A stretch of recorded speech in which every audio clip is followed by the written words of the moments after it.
Our story begins with a young man facing terminal stomach cancer, yet the doctor simply tells him to go enjoy a meal at McDonald's while his parents tell him not to call them. They insist a minor illness won't kill anyone, but only Chen Xiaoyu knows he has just 3 months left as he leaves the hospital alone. He can't help but recall 19 years of his parents' blatant favoritism toward his younger sister, always being told that as the older brother, he must be sensible and yield to her at every turn. To the rest of the world, he was always the perfect child, but in their eyes, he was merely a disobedient son. Even after he suddenly collapsed this time, they still insisted on attending his sister's parent-teacher meeting, coldly telling him to just hurry home once his checkup was finished. Whenever these thoughts surface, his tears flow uncontrollably. It is at this moment that someone suddenly crashes into him from ahead, sending things scattering across the ground. He immediately apologizes out of habit, but as he looks closer at the man before him, he recognizes his former neighbor, Uncle Lu. Chen Xiaoyu, why don't you watch where you're going? You've dropped and broken everything. How did your parents raise you? Uncle Lu begins to scold him indiscriminately. I'll pay you for it, Xiaoyu replies quietly.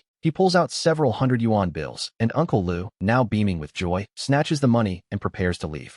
Watching the man's retreating back, Xiaoyu can't help but wonder why a dying man like himself is still acting so submissively, especially when it was clearly the other man's fault. Suddenly, he finds himself calling out, and he steps forward with a new sense of purpose. He takes the items from the man's hands and tosses them into a nearby trash can. Uncle Lu is stunned. What do you think you're doing? I paid you for these, Xiaoyu states calmly, so they belong to me, and I can do whatever I want with them. Uncle Lu stands there dazed, unable to process the situation for a long moment. Then, Xiaoyu's tone shifts as he continues. And by the way, Uncle Lu, you were the one who ran into me, yet you had the nerve to blame me. Are you blind? The man's jaw drops in shock. Without another word, Xiaoyu turns and walks away. When he finally arrives home, his parents and sister are already eating dinner. They all stare intently at him as he enters. He simply mutters that he's back and heads straight to his room. This is when his mother, Lingling, barely suppressing her rage, demands to know what's wrong with his attitude. After that, she continues to press him, questioning why Uncle Lu called to say that not only did he knock him down without apologizing, but he also gave the man a severe scolding. His father, Chen Shou, arrives at the door at that very moment.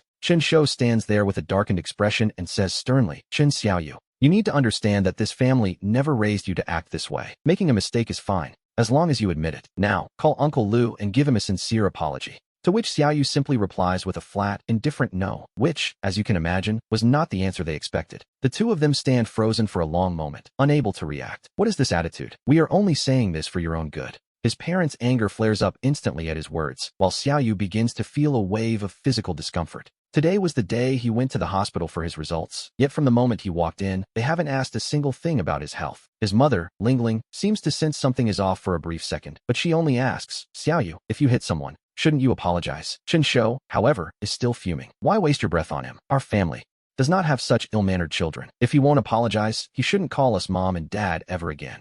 I agree, Xiaoyu replies coldly. He looks up at them and continues, you gave me my life, and I should have called you parents for the rest of my days. But since you are the ones demanding that I stop, then I will never call you mom or dad again. His parents stand there dazed, completely stunned by his words. They can't understand what is happening. Usually, no matter the situation, he would be rushing to apologize and admit fault. Chen Shou is so enraged that his entire body begins to tremble violently, while Lingling looks at him with a face full of disappointment. Chen Xiaoyu, what has gotten into you? He looks back at them with a cold, hollow gaze. I want to get my medical records today, he says, and not once have you asked how I am doing. The two of them hesitate. So how is your illness? A real man shouldn't whine about a little sickness like a woman, his mother adds dismissively. Her words sounded sincere enough, though they were a bit late. His father, Chen Shou, on the other hand, remained aggressive. I'm tired. Could you both please leave? Xiaoyu closed his eyes in pain. He simply didn't have the energy to explain himself right now. Chen Shou wanted to argue further, but Lingling quickly pulled him out. Moments later, Lingling's phone began to ring. Hello? I am Chen Xiaoyu's doctor. He didn't take his medical records with him today. On the other end of the line,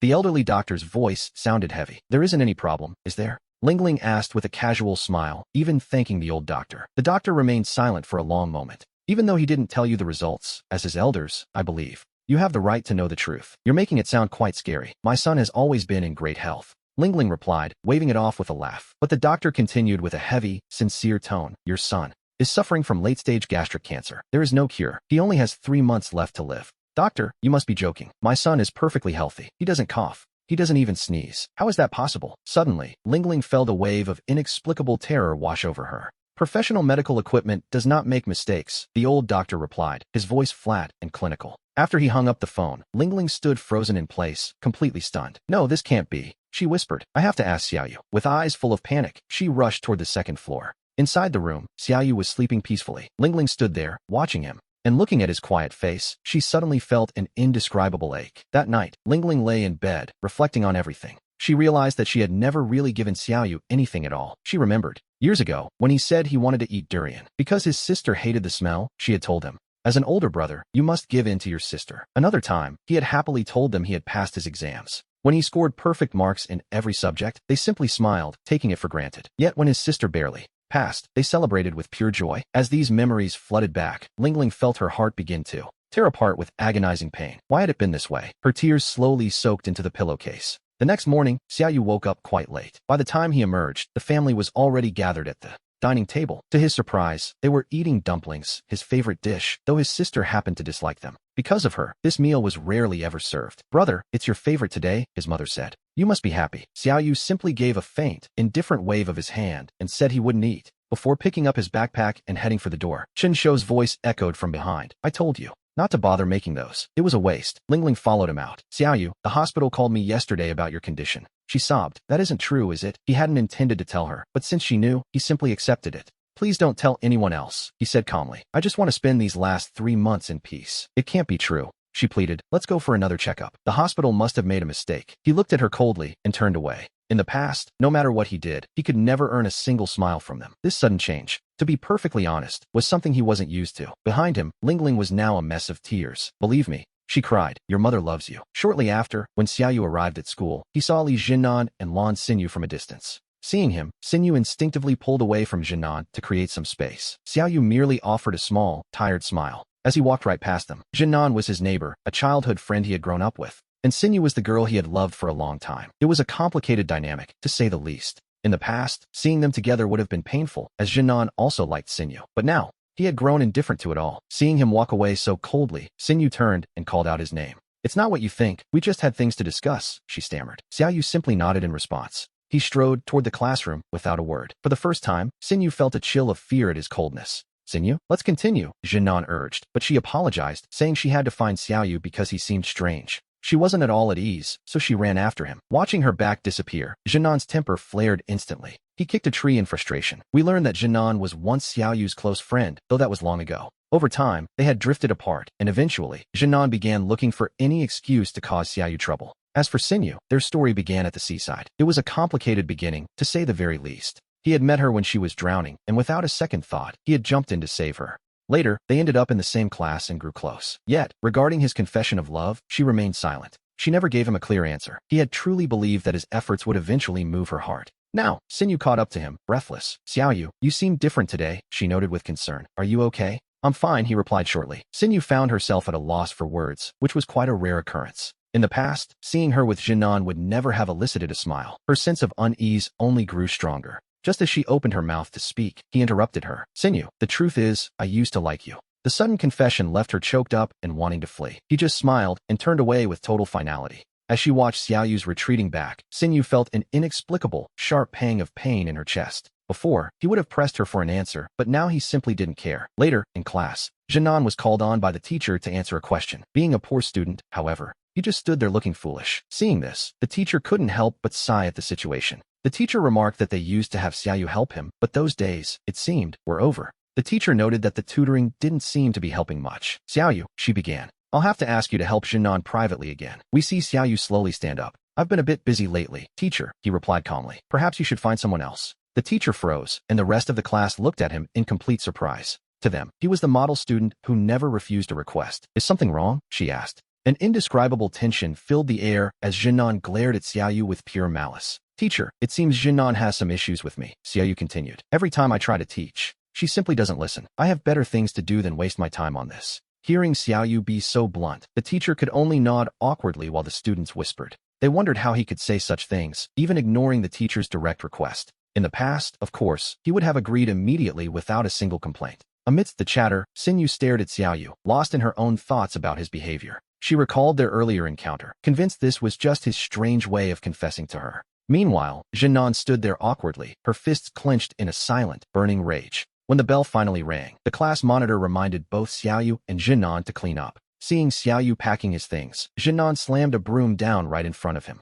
Xiaoyu, I have things to do today. You'll be doing the cleaning for me, she demanded. He glanced at her, noting her entitled expression. She wasn't asking, she was ordering him. Why should I, he asked. Because I'm busy. Didn't you always used to do it anyway? By then, he had finished packing and slung his bag over his shoulder, ignoring her entirely. With a straight face, she reminded him that they had grown up together, insisting she had things to do. You wouldn't refuse to help, would you? She asked. Seeing Jinnan's behavior, everyone nearby turned to watch. In the past, whenever Jinnan acted like this, Xiaoyu would always prioritize the bigger picture and choose to yield. He would step back simply because he didn't want things to get ugly. But now, as Jinnan's expression grew more fierce, he acted as if he didn't even see her. He calmly told her she could remove the word not from her sentence. He clarified that he meant she should remove the not from not helping. Upon hearing this clever retort, several students nearby burst out laughing. Jinnan's face turned a bruised shade of blue from the humiliation. She gritted her teeth and glared at Xiaoyu, accusing him of playing with her. He didn't even look at her as he walked past. Jinnan was so furious, she was practically steaming. She would have preferred him to insult her rather than ignore her entirely.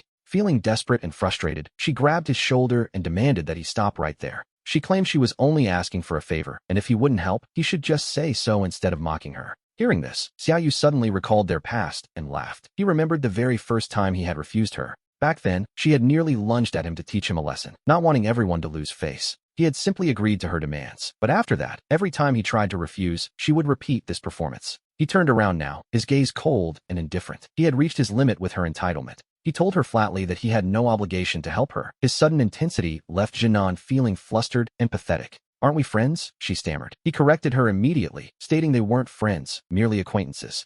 Secondly, he noted that even friends aren't obligated to help. Besides, her attitude was hardly that of someone asking for a favor. Jinnan broke into a cold sweat as she realized everyone was watching. She weakly claimed friends don't need to be so formal. Don't flatter yourself, he replied. We are not friends, especially if your friends are only there to be ordered around. I truly feel sorry for your friends then, Xiaoyu said, his voice cutting through the air like a knife. Jinnan's face flushed a deep, angry red as the surrounding students watched in stunned silence, unable to believe their ears. But no one was more shocked than Xinyu. To her, Xiaoyu seemed like a completely different person today. As she watched his retreating back, she felt a sudden, hollow ache in her chest, a sense of loss she couldn't explain. Xiaoyu, you humiliated me. I won't let you get away with this. Jinnan screamed, losing all sense of composure. He lunged forward in a blind rage, even as two nearby students tried to hold him back. His eyes were bloodshot with fury. He shoved his classmates aside, shouting that if he didn't teach Xiaoyu a lesson today, he wasn't fit to bear his own name. With that, he clenched his fists and charged. A few of the more timid girls in the room actually cried out in fear.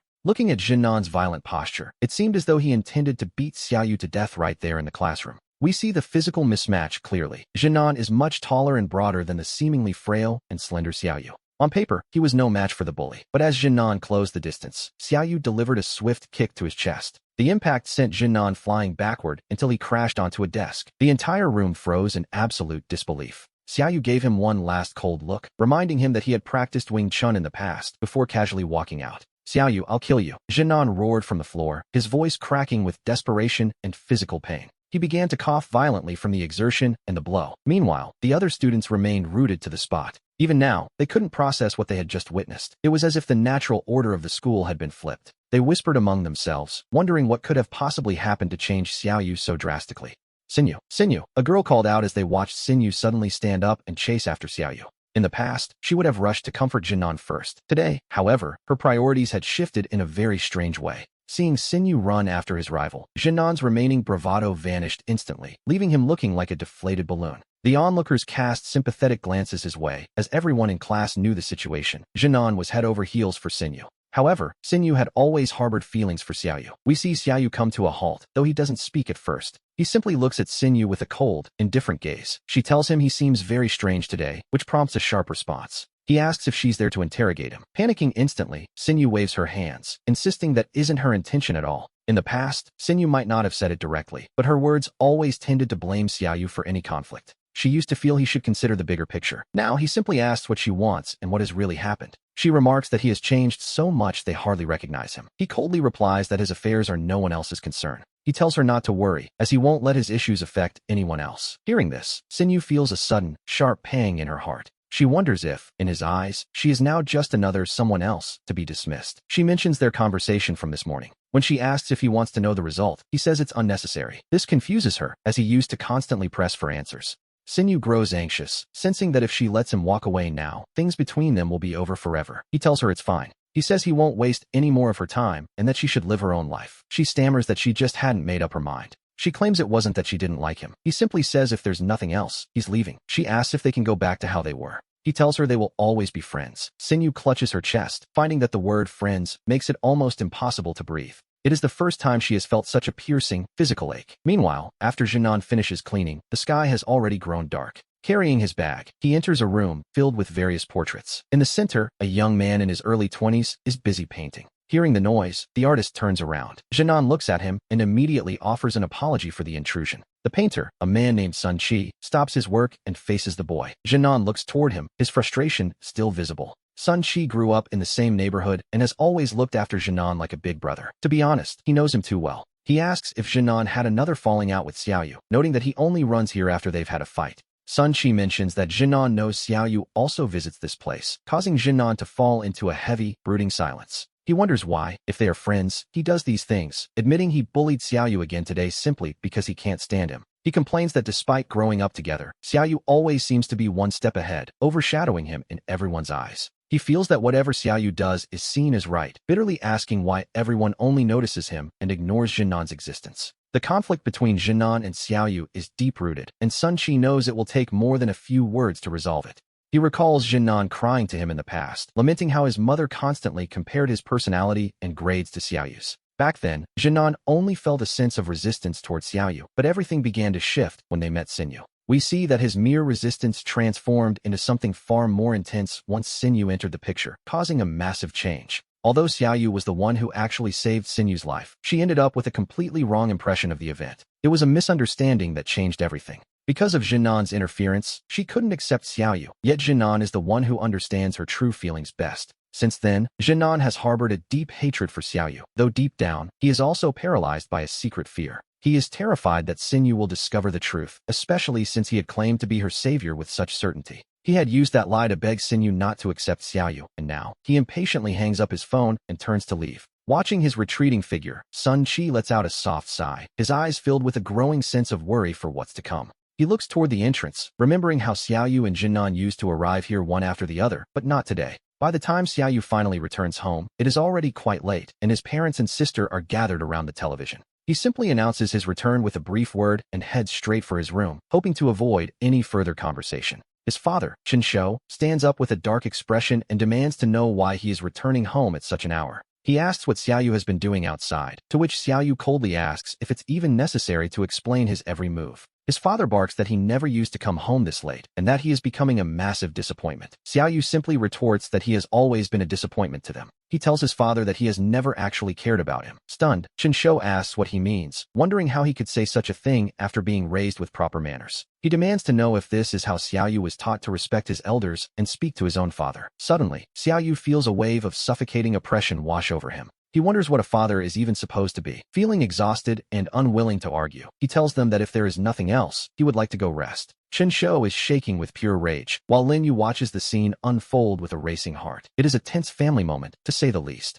His father demands to know where he was so late and what kind of shameful, shady things he was doing out there in the dark. Hearing the words, shameful things, makes Xiaoyu's heart turn even colder. Lin Yu grabs Chen Shou's arm, her tears starting to flow uncontrollably. As his heart hardens further, Lin Yu continues to hold Chen Shou back, weeping and begging him to stop saying such harsh things to their son. Chen Shou sneers, telling Xiaoyu to look at himself and how he's become nothing more than an uneducated little thug. To be honest, the insults are getting quite personal. He shouts that Xiaoyu has shamed the entire family. Xiaoyu fires back, asking if his father even knows what actually happened before he started throwing accusations. His father counters that Xiaoyu is simply trying to evade responsibility instead of reflecting on his own mistakes. He wonders who could have possibly raised him this way. Chen Shou's voice grows louder and more confident as he scolds him. Meanwhile, Xiaoyu's younger sister has approached, having never seen her father this terrifying before. She pleads with him, "Brother, just admit you're wrong. Dad is really angry." She tries her best to persuade him to just give in for the sake of peace. Lin Yu also looks at Xiaoyu with hopeful eyes, but he stands firm. He insists he has done nothing wrong and won't apologize, feeling that further words are utterly meaningless. He tells them that if they want to call the police, they should go right ahead. He just wants to escape this place, as staying here makes it impossible for him to find any peace. His sister stares at him blankly, thinking that a simple apology would have ended everything. They simply don't understand why Xiaoyu refuses to yield.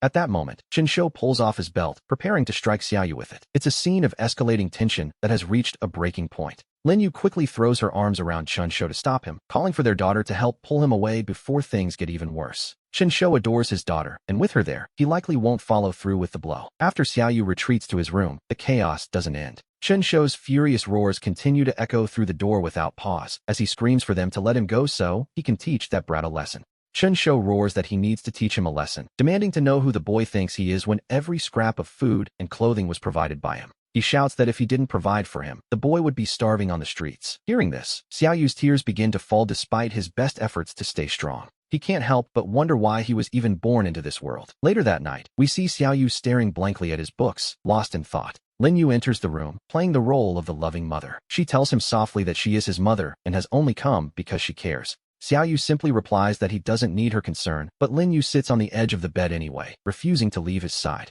She tells him that his father truly only wants what is best for him. Xiaoyu doesn't argue. He simply meets her words with a heavy, hollow silence. Lin Yu continues, explaining that his father was just like him when he was young, but certain circumstances prevented him from ever attending university. Because of that, she explains, he has placed all of his own failed hopes and dreams onto his son's shoulders. She claims his harshness is merely a form of love, but to Xiaoyu, none of this matters anymore, not when he feels his own life is already fading away. She reminds him that they are a family and should face everything together. Xiaoyu, however, has heard enough and tells her he wants to rest. He impatiently cuts her off, leaving Lin Yu standing there with tears in her eyes before she finally turns and leaves the room. As soon as she returns to her own room, Chun Shou demands to know if that idiot said something hurtful to her, threatening to go back and finish the job. Lin Yu suddenly screams no, with a sharp desperation that startles Chun Shou, catching him completely off guard. He watches as her tears flow uncontrollably. She tries to speak Xiaoyu's name, but the words seem to catch in her throat. She finds herself unable to say what is truly on her mind. Seeing his wife in such pain, the fire of rage in Chun Shou's eyes only burns brighter.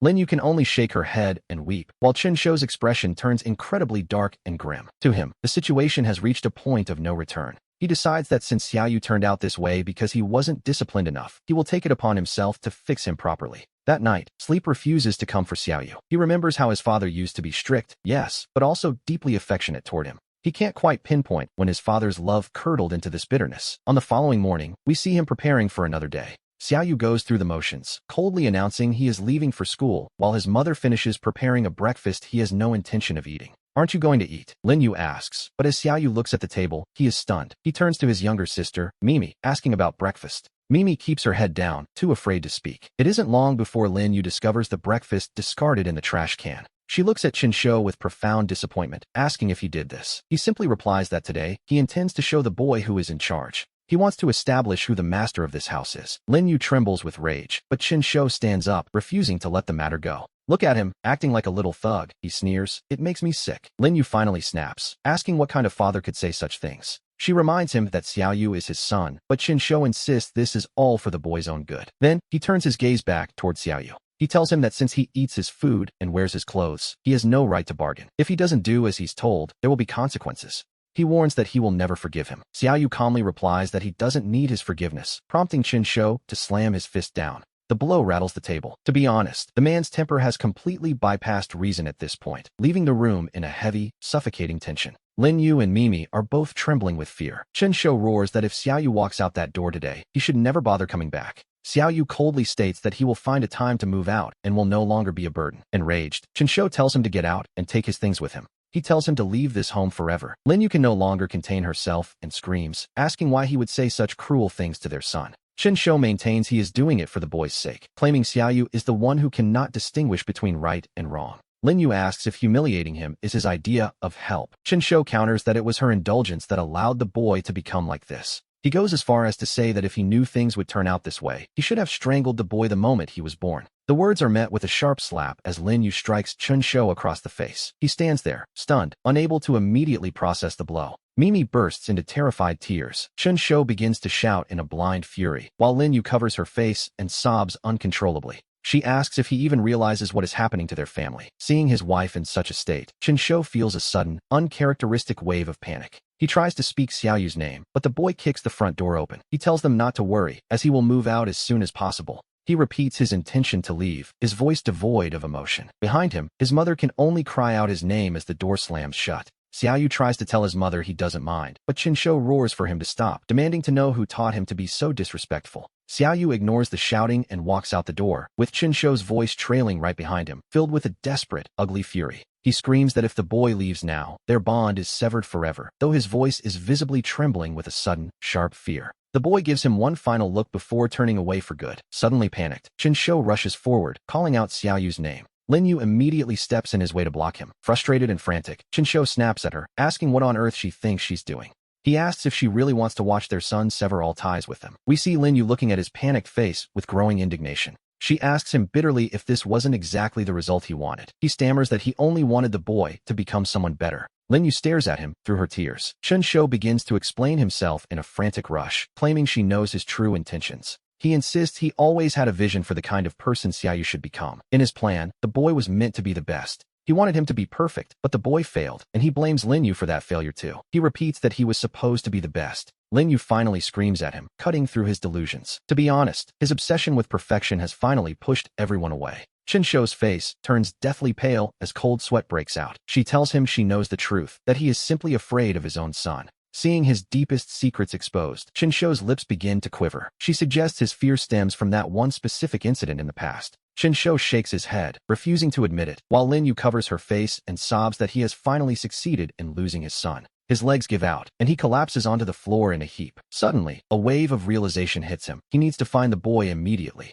Meanwhile, we find Xia Ku and Lan Xingyu discussing why Xiao Yu has changed so much lately, while Feng Ruobing listens in silence. Ruobing coldly suggests a woman is behind the change. Hearing this, Xingyu suddenly feels a strange, uncomfortable pang of distress. Just then, Xiao Yu walks out of the classroom with his backpack. Xingyu snaps out of her thoughts and rushes after him, calling his name. He asks if she needs something or where he's going. She originally intended to ask if he had a girlfriend, but the words catch in her throat. She struggles to find the right question, unable to bring herself to mention the girlfriend rumors. It seems some things are simply too difficult to ask. The question is right on the tip of her tongue, but she can't bring herself to ask it, so she simply suggests they go to the library together. Xiao Yu gives her a brief look, remembering how he used to make that same request, only for Xingyu to refuse because she feared the gossip. He tells her to forget it because he has things to do, prompting her to ask, with a hint of desperation, what those things might be. Xingyu takes a few steps forward, clearly agitated, demanding to know why he won't tell her when he used to share everything with her. He calmly tells her that the past is the past and should stay there, but she insists that she doesn't want to let it go. She asks if their history is truly over, but Xiao Yu offers no answer, forcing Xingyu to look up and meet his eyes directly. She asks if he has fallen for someone else, but he simply reminds her that they are nothing more than classmates and never were. He explains he has no obligation to confess anything to her, though she reminds him, quite correctly, that he was the one who confessed first. He points out that she rejected him then. She claims she just hadn't decided yet, but he no longer has the time to wait for her. As he turns to leave, Xingyu is overcome by a wave of distress, suddenly recalling Ruobing's warning about another woman in his life. Unable to let it end this way, Xingyu casts aside her hesitation and begins to run after Xiao Yu's retreating figure. By the time she reaches the school gates, however, she sees Xiao Yu standing beside a striking, elegant young woman. We see the two of them chatting and laughing as they walk out of the academy together, leaving a devastated Xingyu watching from afar. As her tears begin to fall, we transition to Xiao Yu asking Zhuo Yuxian for help finding a place to live, which clearly catches her off guard. To be honest, the idea of a good boy, like him moving out on his own, is quite a surprise to Yuxian, who happens to be his classmate's sister. She was the one who taught him how to swim years ago, and as he thanks her, he can't help but admire her confident, easy smile. After saying goodbye to her, the sky begins to darken, and we find Xiao Yu sitting alone on a park bench as the evening settles in. Suddenly, his phone begins to ring with a call from his mother, Lin Yu, but he silences it immediately, only for it to ring again and again. Growing impatient, Xiao Yu shuts the phone off entirely and leans back, closing his eyes as he recalls a memory from long ago. He remembers running away once as a child and hiding in his favorite spot, certain his parents would find him quickly, but in the end, he hadn't seen a trace of them, and in the end, he had simply returned home because he was starving. Thinking of this, his heart felt heavy. The bitterness was overwhelming. He truly couldn't understand why, if they disliked him so much, they had even brought him into this world. We return to the house, where Lin Yu is calling his phone over and over, only to be met with silence every single time. In her desperation, Lin Yu suddenly remembers something and begins frantically searching through her contacts. Meanwhile, Xingyu is still fixated on that mystery woman. She wonders who could possibly be by Xiao Yu's side. Just then, her phone rings. It's Chen Lin, asking if she knows where his brother is. Surprised to hear he hasn't returned home yet, Xingyu finds herself thinking of that woman again. It was a bitter thought, to be sure. Gritting her teeth, she says petulantly that he's probably out on a date with some woman. Chen Lin replies that she doesn't understand the situation. He reveals that Xiaoyu and their father had a massive argument that morning. Upon hanging up, Xingyu finds it impossible to remain calm. She had no idea Xiaoyu was going through something so painful, and suddenly, her heart clenches with a sharp, stinging guilt. She wonders why she didn't notice his distress sooner. Quickly changing her clothes, she rushes out the door into the empty streets. The roads are deserted, and though she searches for a long time, she can't find a single clue as to where he might be. We see her wandering through the quiet night, desperately looking for any sign of him. She heads toward the places Xiaoyu loved most. She visits every spot where he used to enjoy spending his time, but he is nowhere to be found. By now, her mind is a complete mess. Chen calls again to ask for updates, but Xingyu simply shakes her head. Then, a sudden realization strikes her like a bolt of lightning. She hangs up abruptly and begins running toward the seaside as fast as her legs can carry her. From a distance, she finally spots a familiar figure. She is about to approach him when she notices another person has already reached Xiaoyu's side. Xingyu's eyes hadn't deceived her before. It was that same woman again. Tears begin to pour down her face as she realizes that while she was frantically searching for him, he was right here, enjoying a quiet moment with someone else. Overcome with grief, she turns and runs away just as Chen calls again. She ignores the call entirely. Meanwhile, Zhui Yuexian leads Xiaoyu inside and begins to question him with a surprisingly solemn tone. He instinctively tries to stand up, but Yuexian taps him on the head, asking where he thinks he's going so late at night. When she asks where he thinks he's going, Xiaoyu mutters that he wants to go home. She points out that if he truly wanted that, he wouldn't be sleeping on the streets. She tells him to stay put, or else his senior will truly get angry. Xiaoyu insists he doesn't want to cause trouble, but Yuexian isn't afraid of a little trouble.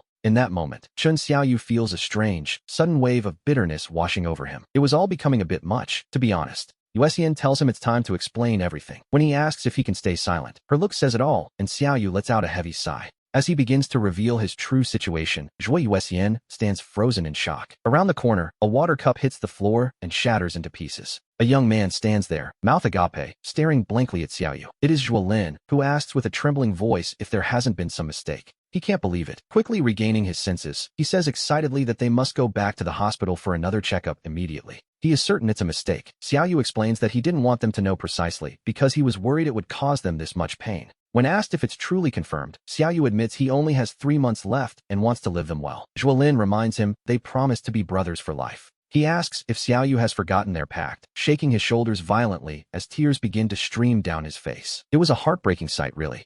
Xiaoyu fights back his own agony, suggesting they can be brothers in the next life too. Zhuolin shakes his head helplessly, stumbling backward in total despair. Watching this scene unfold, Yuexian can no longer hold back her own tears. The next day, we find ourselves in the classroom as the teacher taps on Xiaoyu's desk. The teacher tells Xiaoyu to follow him and immediately walks out of the room. A perfectly ordinary morning, it seemed, until that very moment. The other students watched the scene with strange, knowing looks. Most of them had already received calls from the teacher and knew about the previous night's events. Zhuolin offers to go along, but Xiaoyu simply shakes his head. He knew this was something he had to face on his own. Upon arriving at the faculty office, we see that other teachers are present. However, there is one other person waiting there as well. It is Xiaoyu's father, Chen Shou. He sits there with a dark, brooding expression, looking as though he has suffered a great personal embarrassment. The moment his eyes land on his son, the tension in the room becomes almost suffocating. Chen Shou remains seated, his silence speaking volumes about the anger he is currently suppressed. He doesn't say a word at first, but his gaze is cold enough to freeze the air around them.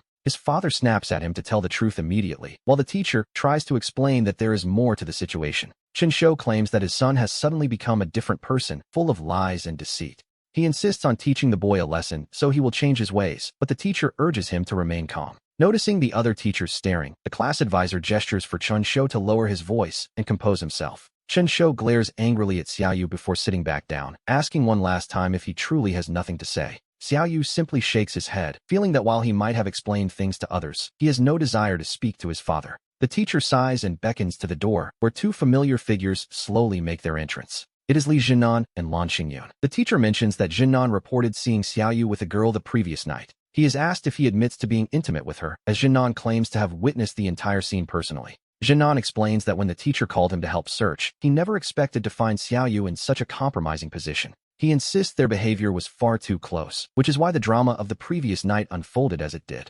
Jinan adds that Xingyun was there as well and can serve as a witness to everything they saw. The teacher turns to Lan Xingyun, and Xiaoyu does the same, remembering the long time they had spent together as friends. He thought that even if Jinan didn't understand him, surely Xingyun would. But Xingyun keeps a cold, expressionless face. Ignoring Xiaoyu's gaze, Xingyun simply nods and confirms to the teacher that he was indeed there. He claims that although it was dark and hard to see clearly, he could tell Xiaoyu and the girl were very close. He suggests their relationship was anything but ordinary. Hearing this, Xiaoyu can only let out a self-deprecating laugh. Chunshou can no longer contain himself and stands up again, convinced he finally understands the root of the problem. He demands to know if this is how Xiaoyu repays his hard work, wasting the money earned for his education on such scandals. He concludes that this explains all of Xiaoyu's recent strange behavior, leaving Chunshou breathless with mounting rage. Chunshou gasps for air, teeth clenched in a fury, but when he catches the class advisor's sharp gaze, he hesitates. He grinds his teeth once more and sits back down with a humiliated expression, while the teacher turns toward Li Jinnan and Lan Xingyun. The teacher warns them to be absolutely certain, as such accusations can ruin a student's reputation. Jinnan doesn't hesitate for a second. He confirms his story immediately, and after a brief moment of hesitation, Lan Xingyun gives a heavy, decisive nod. Just then, a new figure appears. Zhuolin stumbles into the room, looking disheveled and frantic as she cries out that the teacher has it all wrong. She claims Xiaoyu was actually with her last night, then turns to Xingyun, reminding him that they were all supposed to be close friends. She insists that Xingyun knows Xiaoyu isn't that kind of person and would never intentionally cause trouble for anyone else. Xingyun's mind flashes back to the events of the previous night. He grits his teeth and mutters that one can never truly know a person's heart. He insists he saw it with his own eyes, leaving Zhuolin so angry she nearly curses aloud as Jinnan looks her way. Jinnan tells her he knows she is Xiaoyu's best friend, but claims this isn't the right way to help him. Zhuolin begins to snap back, but the teacher's stern voice cuts her off, and Zhuolin is forced to fall silent. The advisor then turns his focus elsewhere. With the room quiet, the teacher looks steadily at Xiaoyu and asks him to finally speak up and tell his side of the story. He tells the boy not to worry and to simply be honest, promising that the school will investigate everything to ensure no one is wrongly accused. At the teacher's prompting, every eye in the room shifts towards Xiaoyu, waiting with bated breath for his confession or his defense. Xiaoyu glances at the crowd, feeling a bitterness he can't quite describe. By now, we see he has stopped expecting anything from them.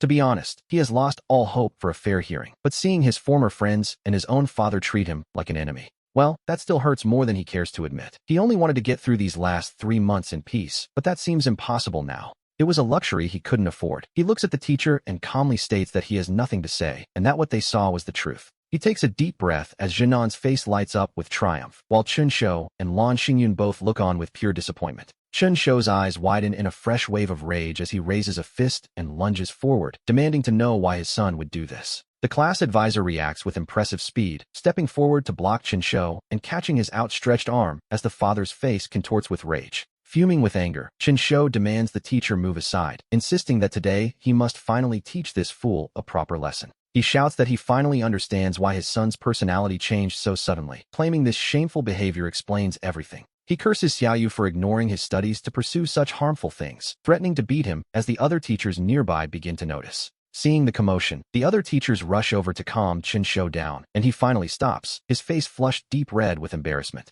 To be honest, the situation is far too humiliating for him to stay, while Lan Xingyun gazes at Xiaoyu with a look of profound disappointment. She feels a heavy weight in her chest, unable to believe that the person who once swore to love and protect her could do something like this. In her eyes, he has become utterly disappointing. A little later, as they leave the faculty office, Zhuolin looks at Xiaoyu with a frustrated expression. She asks him why he didn't just tell the truth, but Xiaoyu simply looks back, feeling there is nothing left worth saying. He realizes he has so little time left and no longer wishes to waste it desperately explaining himself as he did in the past. Zhuolin insists they will regret this, but Xiaoyu just smiles. Whatever happens to them now simply doesn't interest him anymore. He smiles and shakes his head dismissively, just as Li Jinnan and Lan Xingyun approach them from behind.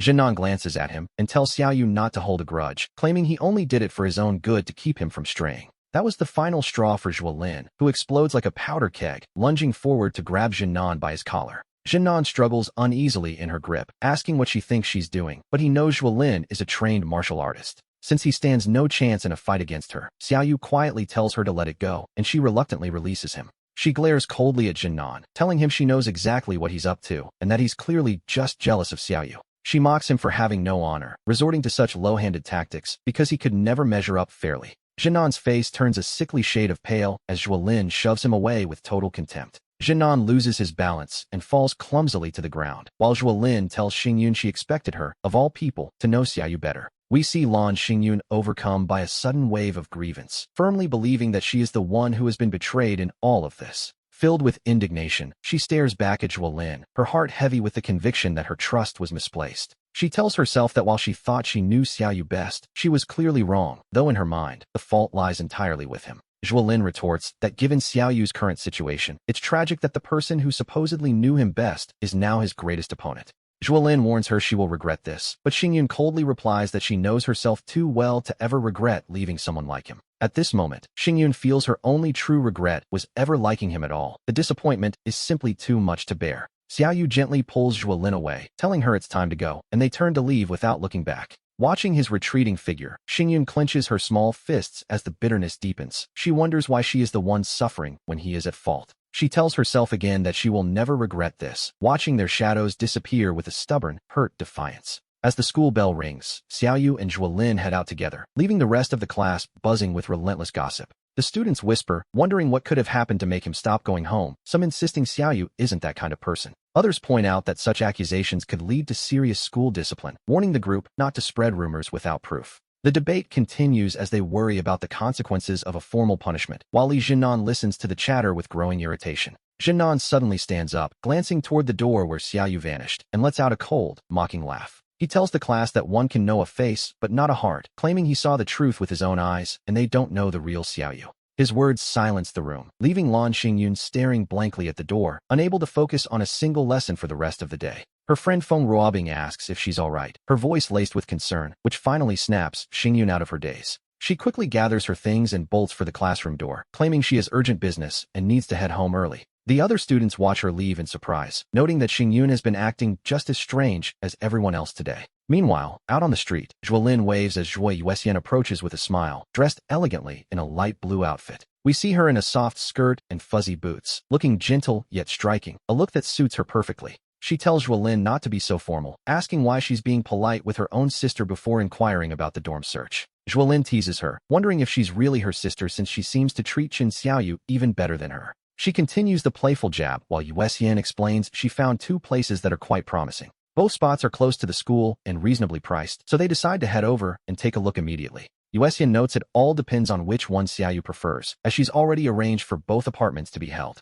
Xiaoyu offers his thanks, mentioning he has a card with all his scholarship money that should cover a few months of living. Yuxian playfully ruffles his hair, which, naturally, triggers another wave of mock dissatisfaction from Zhuolin. In a nearby corner, we find Lan Xingyun watching this scene, her lips trembling as tears begin to fall. She had followed them as if possessed, and seeing them together now, she feels like an absolute fool. To her, the situation seems undeniable. She is convinced they are all in league together and that he deserves his punishment. Xingyun begins to sob quietly as the figures ahead start to walk away, yet she finds herself following them once more. She calls herself an idiot for trailing them, watching as they walk along, talking and laughing together. Feeling helpless, she leans against a tree in front of the apartment building, her heart heavy with a sense of grievance. As she watches their cheerful interaction from the shadows, the weight of her perceived betrayal becomes almost too much to bear. She tells herself she already knew what kind of person he was, yet she still wanted to believe in him, a foolish hope, indeed. Suddenly, a voice interrupts her thoughts. You're Lan Xingyun, right? I'm Zhuo Yuxian. Xingyun is startled, wondering how she knew. Yuxian remarks that since she's so pretty and followed them the whole way, it wasn't hard to guess. Xingyun, feeling exposed, lowers her head. Just as Xingyun turns to leave, Yuxian asks if she isn't curious about why they've come to this place. The question makes Xingyun freeze in her tracks, though she stubbornly retorts that they're probably up to something shameful. Yuxian explains that Qin Xiaoyu needed to move out of his home, so he asked for help finding a place after a major fight with his family. He had nowhere to go last night and was prepared to spend it on the street until she and Zhuolin brought him home. At this point, Yuxian looks over at her, noting that from the look of things, the two of them must have had a falling out as well. She suggests they try to communicate properly, reminding her that given their relationship, she should be the one who knows him best. She asks if he would really do the things she suspects, emphasizing again that she ought to be the person who truly understands Qin Xiaoyu. The question lingers in the air. Shouldn't she be the most certain about what kind of person he is and what he is capable of doing? Lan Xingyun's face turns a deep shade of red as a wave of guilt washes over her, and she begins to wander the streets in a daze. She moves like a soulless machine, her mind racing with the impossibility of it all, insisting to herself that she saw what she saw. As she wonders how things became so distorted, she recalls the words of both Zhuolin and Yuxian, and the weight of it begins to sink in. It feels like a heavy blow to her chest as the phrase, "You should be the one who knows him best," echoes repeatedly in her mind. Suddenly remembering something crucial, Xingyun fumbles with her backpack to pull out her phone and calls Qinlin. She asks if her brother had a fight with the family, and Qinlin confirms it, sounding concerned by Xingyun's frantic tone. The realization that he really is moving out hits her with such force that her phone slips from her hand and clatters onto the pavement. Without a second thought, she bolts back the way she came, desperate to find Chen Xiaoyu and apologize for her terrible mistake. Back on the street, Zhuolin is startled to see Lan Xingyun return, and her expression quickly turns cold and unwelcoming. Xingyun is breathless, her heart set on telling Xiaoyu she was wrong, but Zhuolin remains unimpressed by her sudden appearance. When Xingyun asks where he is, her voice filled with urgency, Zhuolin simply looks at her with a sense of deep-seated disdain. She mockingly tells the young lady to stay away, claiming they can't afford to provoke someone of her status and she should drop the act. With her voice breaking into a sob, Xingyun pleads that she truly knows she was wrong and just wants to find Chen Xiaoyu. Deep down, she realizes that when he was at his lowest, she wasn't there for him. Instead, she had stood with everyone else against him. Zhuolin reminds her how hopeless he must have felt when she doubted him, coldly telling her to leave since they clearly live in different worlds. Desperate, Lan Xingyun turns toward Yuesian, begging for forgiveness and pleading to know where Chen Xiaoyu is staying. Zhuolin tells her sister not to say a word, but Xingyun rushes forward, her voice breaking as she continues to beg for help. She insists she only wants to say she's sorry, but Zhuolin isn't buying it. After all, who would believe her after her earlier accusations? She mocks Xingyun for claiming she saw it with her own eyes only to act sorry now, but Yuesian finally relents, giving her the address, Blue Heart Apartments, room 303. Xingyun can't stop thanking her, repeating her apologies over and over as she memorizes the location, Blue Heart Apartments, room 303. Yuesian watches her go, believing that matters like this eventually need to be settled, so it's best to let them resolve it themselves. Inside the apartment, Chen Xiaoyu has just sat down when the doorbell rings. He opens it, expecting to see Yuesian returning. Instead, he finds Xingyun standing there, and his voice is ice cold as he asks what she could possibly want now. She asks why he didn't tell them he was looking for a place, claiming they would have understood, but he feels no need to explain himself. As his tone grows even more indifferent, Xingyun becomes increasingly flustered, struggling to maintain her composure in the face of his silence. She wonders aloud when they became like this and why he won't tell her anything anymore, finally asking why she even came here. Whether it was Xingyun or his own parents, he realizes none of them ever truly believed him, so why should he bother explaining anything now? Xingyun finally chokes out an apology, admitting she was wrong to doubt him and that she had simply let her anger get the better of her. He tells her there's no need to apologize because he never expected anyone to believe him anyway, a statement that feels like a physical pang in her chest. His words hit her like a whip, stinging her heart as she looks at him and asks if he can ever truly forgive her. Chen Xiaoyu lets out a long, weary sigh and tells her to go home, stating quite clearly that there is no longer any relationship between them. He explains there's nothing to forgive. They should simply remain classmates and nothing more, leaving her to stammer in disbelief. She wonders if they are truly destined to be just classmates as the sun sets, leaving her to wander the streets aimlessly once again. Xiaoyu's words feel like a blade twisting in her heart as she begins to look back on everything that led them to this point. Xingyun felt such deep regret that she wanted to slap herself, realizing she should have been the one person who truly understood Xiaoyu. She was supposed to know him better than anyone, but as she stood there, her phone began to ring. It was her senior from the club. The voice on the other end asked if it was her, mentioning they had heard about Xiaoyu and wondering if there had been some mistake. It seems the news about Xiaoyu had already reached the school, and they had apparently issued a formal disciplinary notice against him. Xingyun was stunned by how fast things were moving, while her senior kept asking if she had misunderstood the situation. Choking back a sob, Xingyun couldn't bring herself to speak, as her senior urged her to go and communicate with Xiaoyu properly. The senior reminded her that while others might not understand Xiaoyu, she certainly should, which only made her feel more ashamed. Those words were like a dagger to her heart. After all, if she didn't understand him, who possibly could? The senior then decided to reveal something she probably shouldn't have, taking this chance to tell Xingyun the truth about the past. Remember that club task she thought the others had helped her with? Well, it turns out that wasn't the case at all.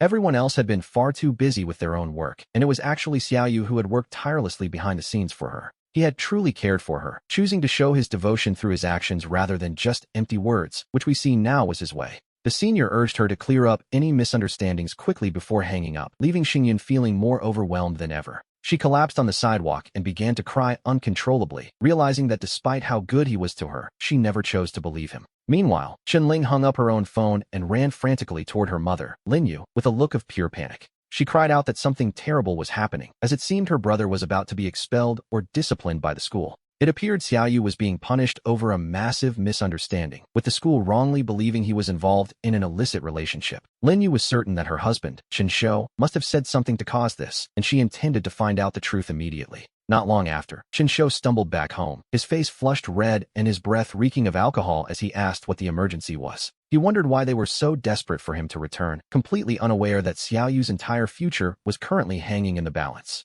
Chen Shou admitted, with a smug sense of authority, that he was the one who pressured the school to follow through with a public punishment. He wanted to teach the boy a lesson, but Lin Yu demanded to know why he would do something so cruel to his own son. He claimed he always wanted Xiaoyu to be a real man, but instead, he believed the boy was failing to learn anything good at all. According to him, Xiaoyu was now mimicking others by chasing after a romance, which, in his eyes, was the ultimate distraction. He was furious that the boy wouldn't even come home, choosing to live elsewhere for a girl, something he vowed never to allow. He threatened to use even harsher methods if Xiaoyu didn't change his ways, convinced that the boy could never truly escape his control. Chun-Ling cut in, her voice trembling as she reminded him of the slap marks on Xiaoyu's face, insisting he wasn't in a relationship. She explained it was all a mistake by his classmates. The girl was simply helping him find a place to stay, and the truth was finally out. Chen Shou refused to believe it, claiming Xiaoyu had confessed and told his daughter not to talk nonsense just to protect her brother. He accused her of harming Xiaoyu with lies, but Lin Yu had finally reached her breaking point with her husband's drunken arrogance. She told him that while she used to support him unconditionally, she now realized she was wrong because he had become utterly obsessed. She noted that he only ever believed his own version of the truth, never once stopping to consider that he might actually be mistaken.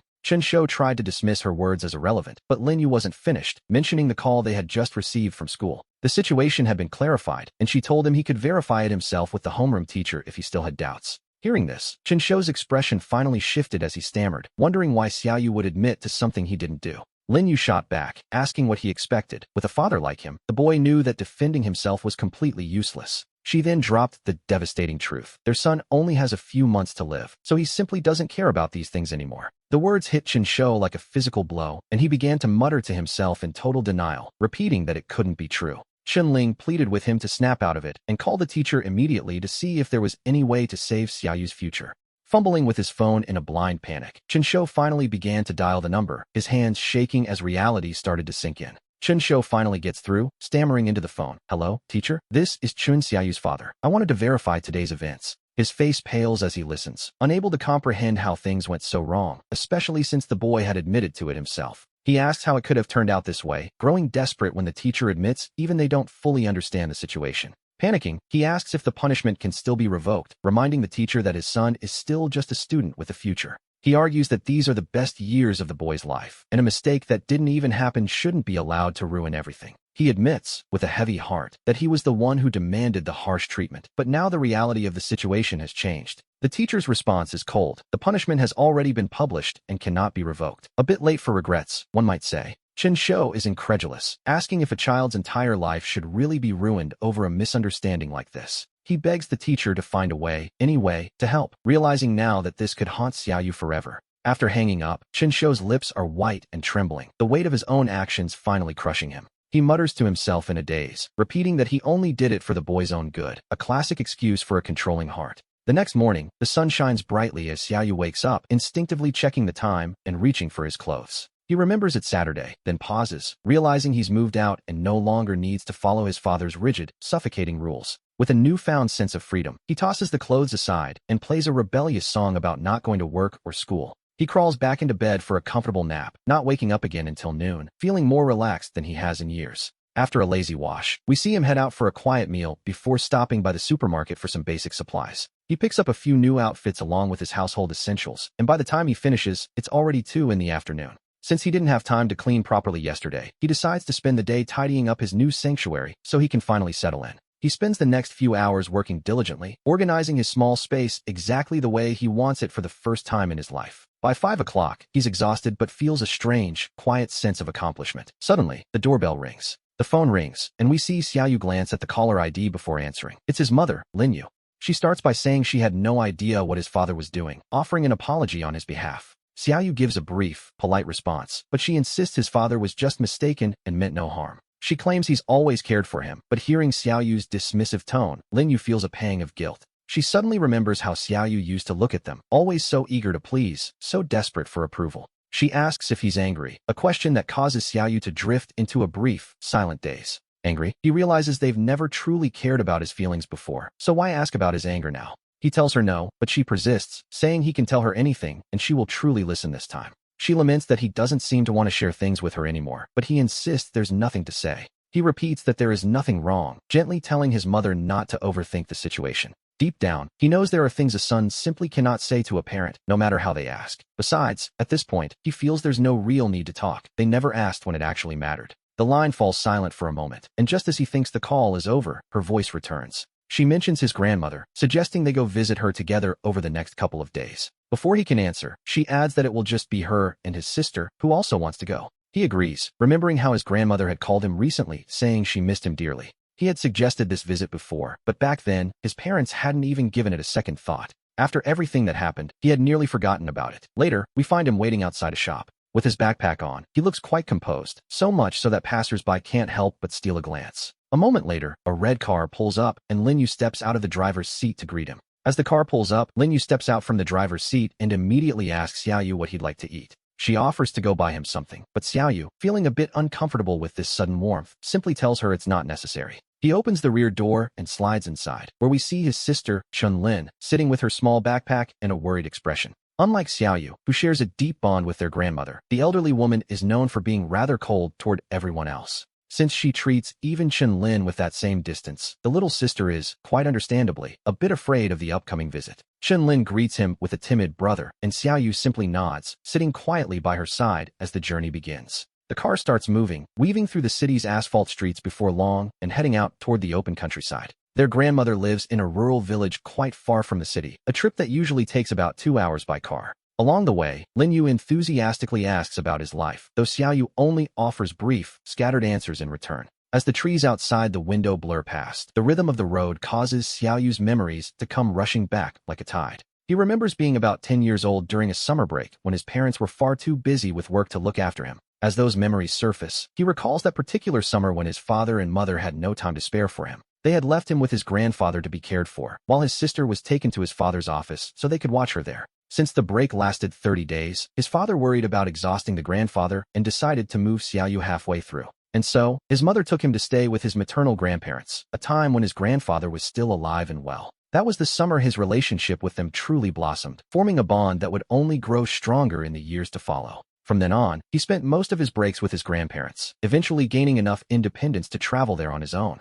However, when he was 12, his grandfather passed away, leaving his grandmother all alone in that quiet village. He began spending even more time with her then, though thinking of his grandfather still fills him with a lingering sense of guilt. He wonders, what if? But Chun Lin's voice suddenly pulls him back to the present as Lin Yu continues driving. Both Lin Yu and Chun Lin look over at him, and Xiao Yu suddenly realizes that, without even noticing it, they have finally arrived. Xiao Yu opens the car door and steps out. Meanwhile, Lin Yu parks the car and prepares to greet her mother. Stepping out of the vehicle, Lin Yu walks into the courtyard and calls out in a clear, loud voice to announce their arrival. A gray-haired elderly woman walks out of the house. She shares a striking resemblance to Lin Yu, though her face is etched with deep wrinkles. Looking to be in her 60s and carrying a bit of weight, this woman is none other than the grandmother, Zhang Huaxian. Upon seeing Lin Yu, Huaxian merely gives a cold, indifferent nod without saying a word. But then, her eyes find Xiao Yu. A rare smile finally touches the grandmother's face as she steps forward, speaking to Xiao Yu with genuine affection, calling him child. She frets that he looks thinner since they last met, then pulls him toward the house, while fussing over him warmly. She seems to completely ignore Lin Yu and Chun Lin standing behind them. Seeing this, little Chun Lin speaks up timidly. She whispers to her mother that Grandma doesn't seem to like her, but Lin Yu reassures her that it's just her grandmother's personality. She explains that Huaxian has become distant in recent years and it's nothing personal, though she admits Grandma treats Xiao Yu differently. She suggests it's simply because Xiao Yu spent so much more time with her growing up. Inside, we see Huaxian lead Xiao Yu to a seat. The house remains exactly as he remembers it, right down to the old traditional bed. Huaxian holds his hand as they sit. Everything in the room seems frozen in time, yet Xiao Yu can't help but notice a subtle, unsettling change in his grandmother. She is more talkative than before, yet looks far more haggard, giving him a lingering sense of unease. To be honest, it's a bit worrying. Lin Yu mentions they will be staying for a couple of days and offers to tidy up the rooms so they can settle in. After chatting for a while, Xiao Yu stands up and tells his grandmother that he wants to go visit his grandfather's grave.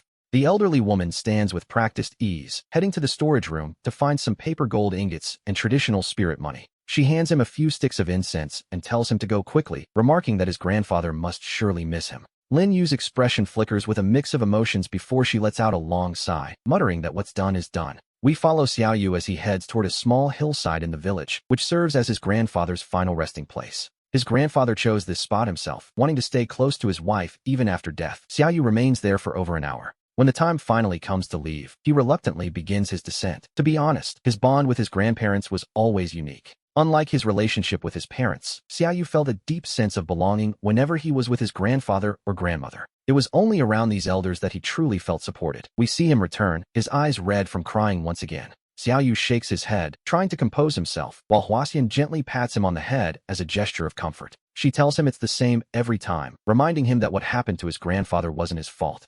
Xiaoyu can only manage a forced smile. Nearby, Linyu lowers her head, perhaps reflecting on the lingering tension in the family. If it weren't for her son's condition, the old grievances might never have faded. Little Chen-Lin asks what's happening, but is told not to pry. Chen-Lin retreats quietly. By evening, Grandma has prepared a massive feast, and naturally, every single dish is one of Xiaoyu's favorites. Seeing the spread makes Xiaoyu's heart ache with a familiar sadness. At times like these, he feels particularly sensitive. He recalls how, in the past, he used to act the same way here as he did at home, quiet and hesitant to ask for anything. He never dared to say what he liked, but his grandfather had encouraged him to speak his mind and share his preferences. After coaxing the truth out of him, his grandparents made sure to remember every detail of what he enjoyed eating. From then on, they only bought and cooked the things he loved. His grandfather used to say that was the only way money was well spent. Linyu looks at the table and remarks on how much effort her mother must have put into the meal. Huaxian shows a flash of dissatisfaction, telling her to just eat and stop talking so much. Yes, she's still as blunt as ever. Linyu understands her mother's temperament well enough not to take it personally, and she begins to eat with a heavy heart.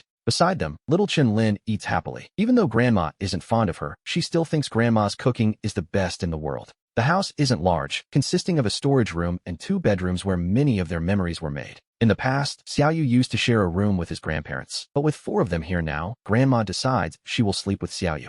Linyu and little Chen-Lin take the other room. Despite the crowded space, Xiaoyu feels a rare and comforting sense of belonging here. His heart feels steady for once. As they settle in, Huaxian lies on the bed and quietly asks if something has happened recently. She notes that he seems quite listless, but Xiaoyu tries to deflect, asking why she would think such a thing. Grandma admits she doesn't quite know, but she can feel that something is wrong, and deep down, she's afraid for him. Xiaoyu tells her not to overthink things with a gentle smile. To be honest, coming to Grandma's house this time brought him both joy and dread. He was terrified she would ask these very questions. He knows all too well how much pain the truth would cause her if she found out. Grandma sighs, saying as long as he's okay, that's all that matters, though she admits her mind has grown more sensitive with age.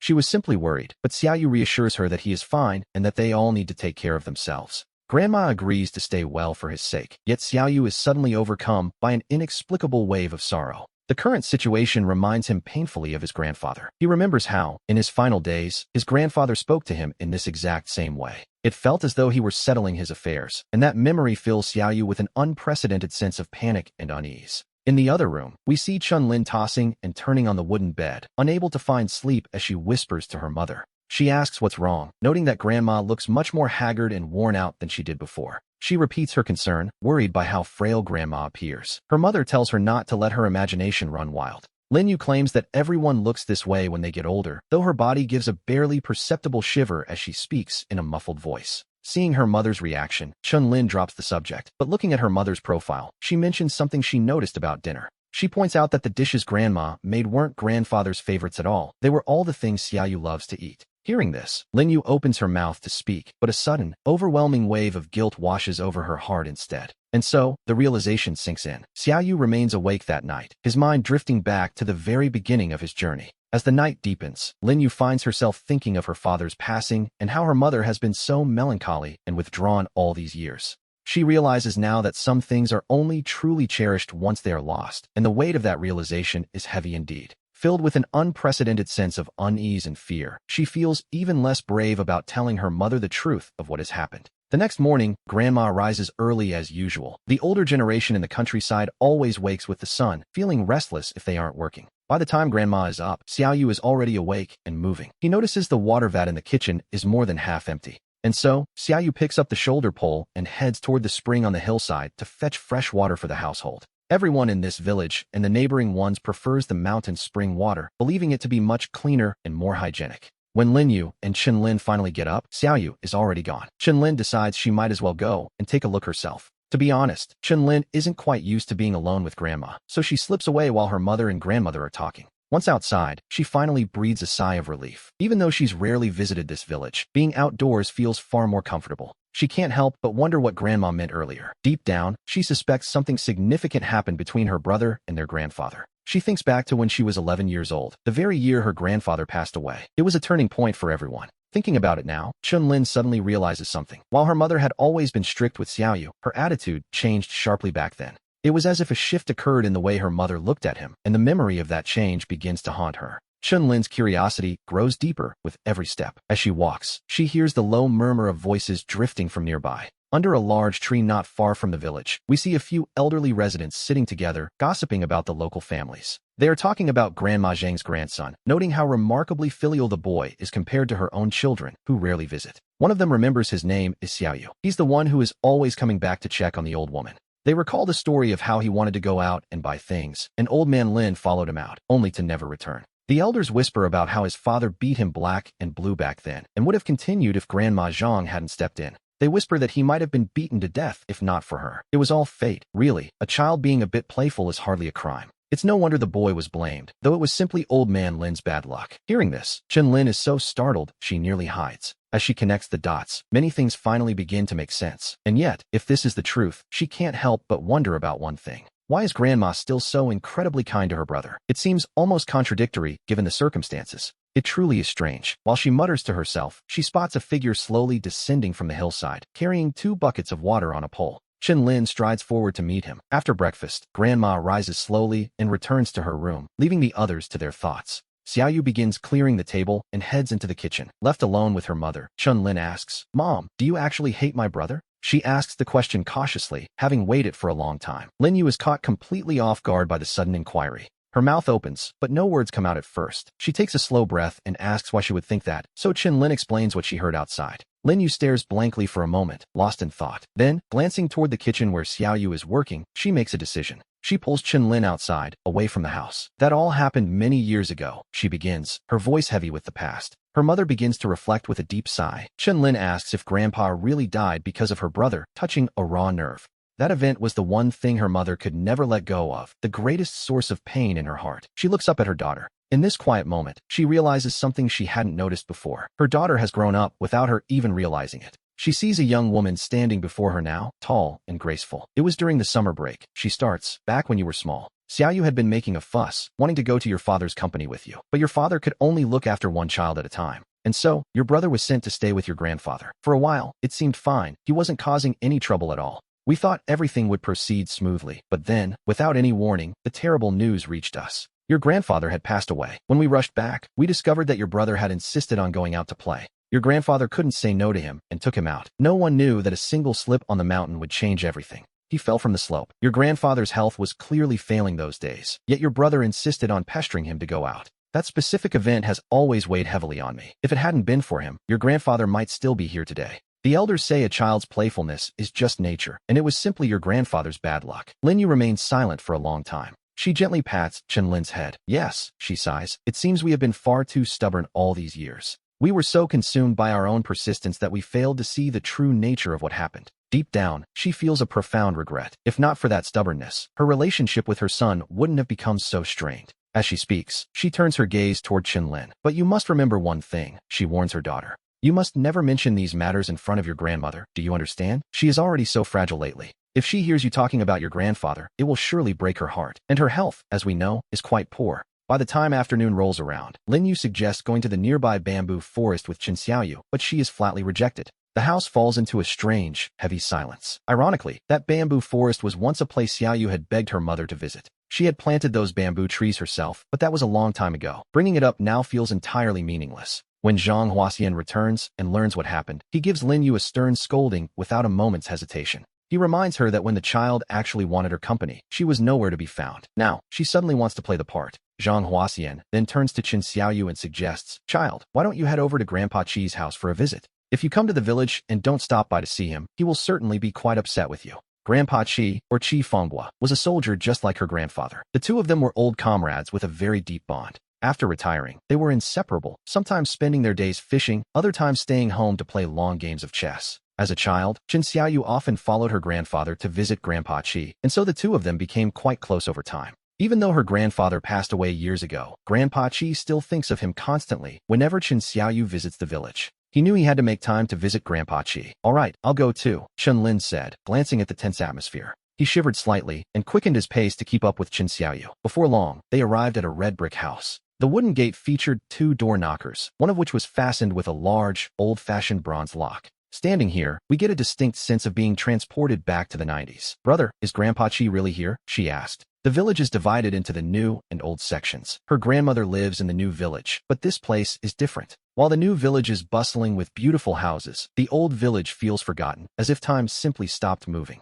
Only a few scattered houses remain, surrounded by overgrown trees that create a rather eerie, somber atmosphere. Being just a young girl, Chen Lin couldn't help but let her mind wander toward ghost stories and things that go bump in the night. Xiaoyu told her there was no need to fear. Grandpa Chi was a soldier who had fought bandits, the kind of man who scares away any ghost. Chen Lin blinked, feeling a bit more at ease. Chen Xiaoyu then pulled the door knocker and called out a few times. Soon, the heavy door creaked open. A white-haired man in his 60s stepped out to greet them. Though he looked weathered by time, his frame was clearly still robust and strong. As Chi Fangbo saw Chen Xiaoyu, his cloudy eyes brightened. It was a look of pure, unexpected recognition. When did you get back? He asked warmly. Chen Xiaoyu pulled Chen Lin forward to introduce her to the old soldier. The two of them followed Chi Fangbo inside. So, the siblings have returned together, he noted. That doesn't happen very often, does it? To be honest, seeing them both, there was a rare sight for the old man. As he spoke, he eagerly set out some freshly washed fruit. Your grandfather always used to say how wonderful it would be, he reminisced. He wished you two would visit him together. It's a pity he didn't live long enough to see this day.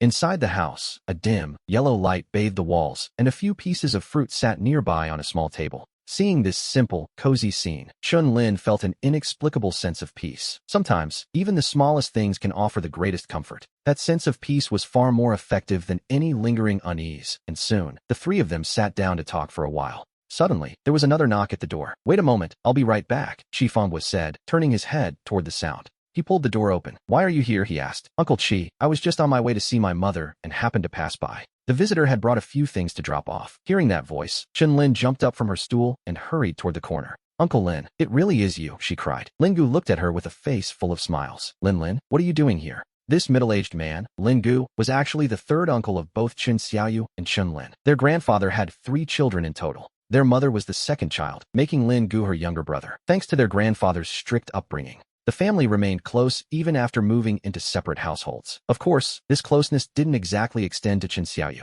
Hearing his uncle's voice, Xiaoyu didn't even stand up. He simply remained seated. In the past, things were quite different. He used to be very warm and polite when greeting them, but he eventually learned that his kindness was only met with cold words. Xiaoyu wasn't about to waste his breath on people who didn't care for him. Meanwhile, the others walked inside, chatting away. Lin Gu was a man with thick eyebrows and large eyes, bearing a striking, somewhat rugged resemblance to their grandfather. Then he spotted Xiaoyu. He knit his brows, his face instinctively twisting into a look of pure disgust. What are you doing here? He demanded. Hearing those words, Chi Fangbo's expression darkened instantly. You brat, he snapped. Take your things and get the hell out of my house. Uncle Chi, I didn't mean it like that.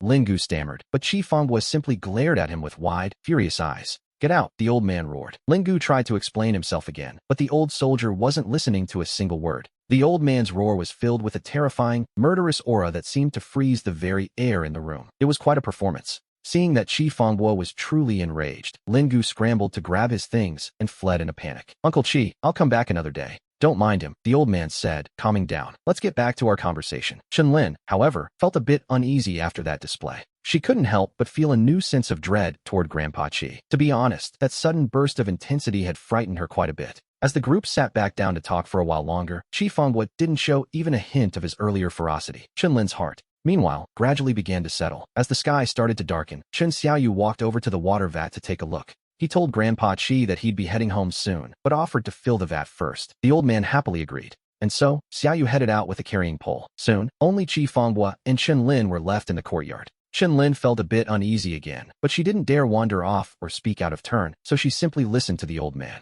Chi Fangbo remained quite talkative, reminiscing about his time with her grandfather and even bringing up the earlier incident. As he spoke of the past and her 3rd uncle, Lin Gu, Chen Lin learned a secret she hadn't known before. It turned out that back when her uncle was kidnapped by human traffickers, it was Chi Fangbo who had fought them off. At the time, there were 6 of them, including 2 trained martial artists serving as bodyguards. Despite being seriously injured, Chi Fangbo managed to cripple all 6 men and rescue the boy. It was quite a feat, really. Because of this, her uncle always kept that debt of gratitude in his heart, never forgetting to share his best belongings with the old man. Hearing this, Chun-Lin suddenly remembered something and mentioned that she heard her grandfather died because of Xiaoyu's playfulness. She explained that this was why her uncle hated her brother so much. To be honest, it was a heavy burden for a child to carry. She admitted she used to just feel sorry for her brother, but now she thought perhaps the adults had their own hidden reasons. Who told you that? The old man interrupted. Your grandfather was not killed because of your brother. Chi Fangbo's expression turned dead serious as he spoke with absolute, unwavering certainty. Chun-Lin was stunned.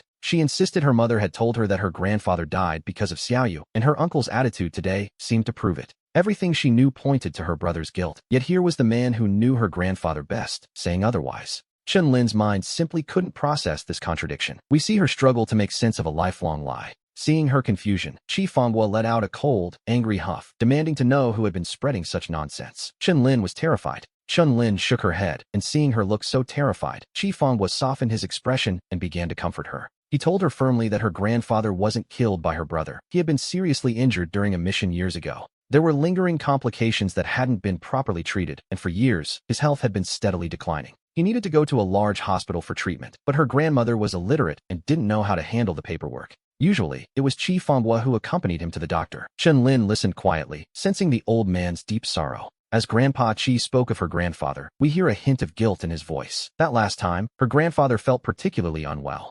Unfortunately, Chi Fangbo was away on business in another region and simply couldn't make it back in time to help. He had sensed something was wrong even then. Because he was stuck far away and unable to return, he felt a growing unease. He had urged the grandmother to find Chun-Lin's mother and the other children so they could take the old man to the hospital. But in the end, what happened? Every single one of them claimed to be too busy and no one could find the time. It was under those lonely circumstances that her grandfather passed away. Otherwise, with his skills, a simple fall on a hillside wouldn't have killed him. Chun-Lin was left dazed by the impact of this revelation. It was a lot to process, to say the least. She wondered why her grandfather hadn't explained the situation. Chi Fangbo noted that the man was simply too proud for that. He likely reached out to his children, but because they were all so busy, her parents and the others refused to help. Her grandfather was the type of man who would only ask for help once and never a second time.